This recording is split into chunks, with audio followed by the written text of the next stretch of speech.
wabarakatuh. Perkenalkan, nama saya Rio Chandra. Di sini saya akan menyampaikan hasil refleksi tentang etika dan keterbatasan kecerdasan artifisial. Oke, kita masuk langsung kepada batasan kecerdasan artifisial itu sendiri. Batasan utama kecerdasan artifisial atau KA adalah kurangnya pemahaman kontekstual dan kemampuan penalaran secara umum. Yang pertama, keterbatasannya adalah tentang kurangnya pemahaman kontekstual.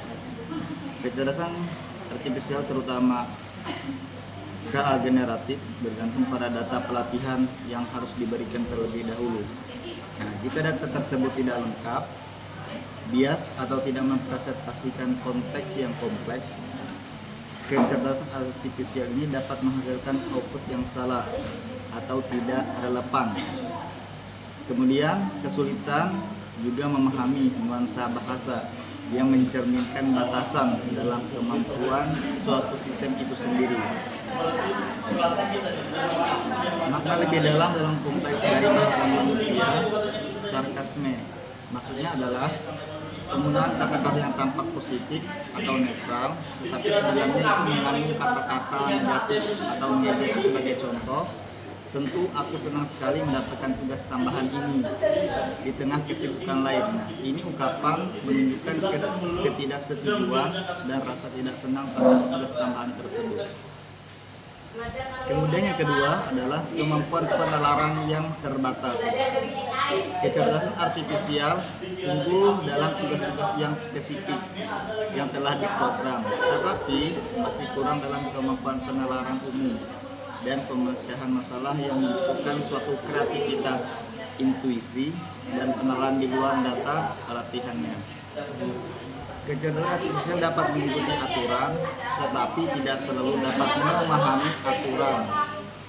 Ada atau bagaimana cara menerapkannya dalam situasi yang terbuka, KA tidak bisa atau mengalami kekurangan.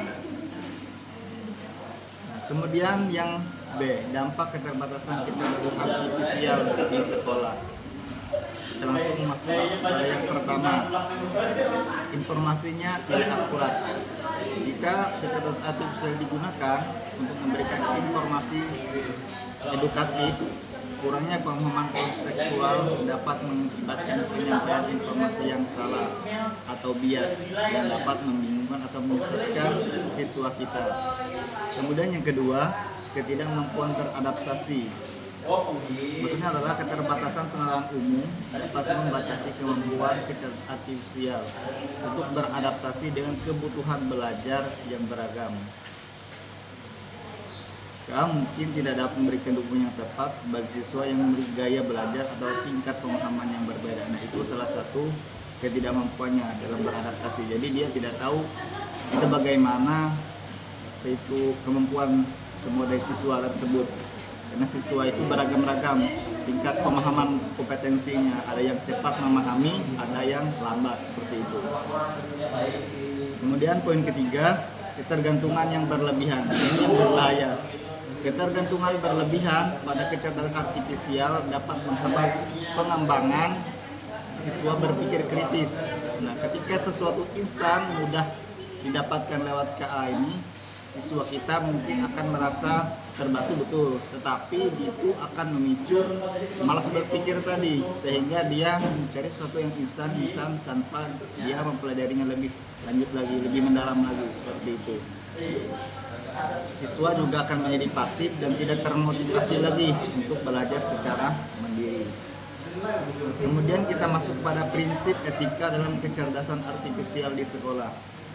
Ada dua prinsip etika penting dalam penggunaan kecerdasan artifisial, khususnya kecerdasan artifisial generatif di sekolah khususnya. Yang pertama, transparansi dan akuntabilitas. Penggunaan KA harus transparan sehingga siswa dan guru memahami bagaimana kecerdasan artifisial itu berfungsi dan bagaimana keputusan yang harus dibuat.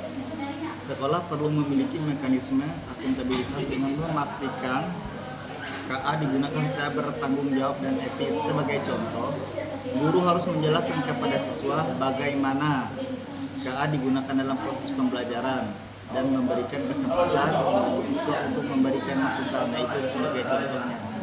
Kemudian yang kedua, keadilan dan kesetaraan. Kecerdasan artifisial harus digunakan untuk mendukung semua siswa, terlepas dari latar belakang atau kemampuan dari siswa itu sendiri. Sekolah harus memastikan KA tidak memperkuat bias yang ada atau menciptakan ketidaksetaraan dalam akses terhadap pendidikan. Contohnya, sekolah harus memiliki alat kecerdasan artifisial yang dirancang untuk mengurangi bias dan memastikan semua siswa memiliki akses yang sama ke teknologi tersebut. Kesimpulannya adalah kecerdasan artifisial memiliki potensi besar untuk meningkatkan suatu pendidikan, tetapi penting memahami cara penggunaannya, kemudian keterbatasannya apa saja, dan menerapkan prinsip-prinsip etika yang ketat untuk memastikan penggunaannya yang bertanggung jawab dan bisa bermanfaat baik bagi seorang pendidik itu sendiri ataupun siswa-siswanya. Oke, itu saja dari saya. Mohon maaf bila ada salah yang kurang. Wassalamualaikum warahmatullahi wabarakatuh.